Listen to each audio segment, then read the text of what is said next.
del ejercicio arqueológico, o sea, es decir, que el Ministerio de Cultura maneje el RIA, el Registro Nacional de el RNA, el Registro Nacional de Arqueólogos, es otra vergüenza. Pues.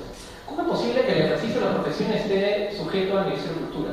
Si el Ministerio, es decir, como si los médicos estuvieran sujetos a las políticas del Ministerio de Salud, cosas totalmente absurdas, ¿no? Un caso típico sobre esto, sobre el control de los arqueólogos, es lo que pasó en Tacna, en el sitio Las Peñas, donde gracias a una denuncia que nosotros hicimos, se logró condenar a un arqueólogo arequipeño, a 4 años de prisión no privativa de libertad por haber destruido un sitio arqueológico. Se llama García Márquez, se apellida ese señor, ¿no?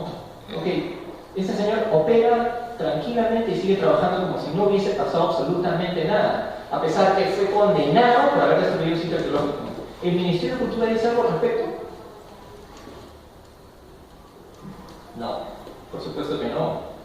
¿No? Es totalmente increíble que casos como este sucedan. Después el Ministerio de Cultura tiene abandonado los sitios arqueológicos en peligro, vamos a decir así, ¿no? Entonces, bueno, eso es algo que vamos a discutir un poco más adelante porque hay muchas razones por las cuales los sitios están abandonados, ¿no? Después pasan casos como lo que está sucediendo en el Cusco, ha sucedido en las casonas y templos coloniales. Una vez que los privados han concesionado los sitios para hacer hoteles, las han destruido por dentro y no hay ningún control.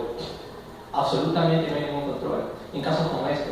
Y son los mismos privados los que quieren que se concesione el patrimonio arqueológico peruano o pase esta administración de privados, ¿no? Después, otro caso increíble, patético, que demuestra la inutilidad del Ministerio de Cultura es lo del DACA. El DACA se ha hecho sin SIDA.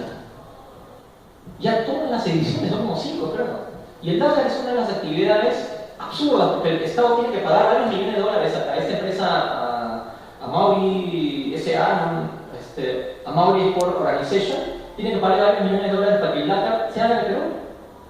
¿Ustedes pueden creer eso? Es más, esta organización, porque el Ministerio de Cultura ha regalado el patrimonio a su destrucción, ellos han pagado a su propia consultora a ellos, para que su propia consultora de ellos, pagados por el Mauri, les dé el informe de si afecta o no los sitios arqueológicos de la zona. ¿Ustedes pueden creer eso?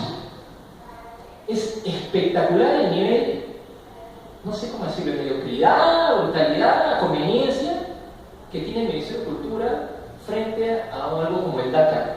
Yo personalmente conozco mucho los sitios que se han afectado. Es más, hemos escrito con Pedro Vargas, un excelente arqueólogo sanmarquino, un artículo sobre los geoglifos de Opucaje. No de Naja, no de Palpa, de Opucaje.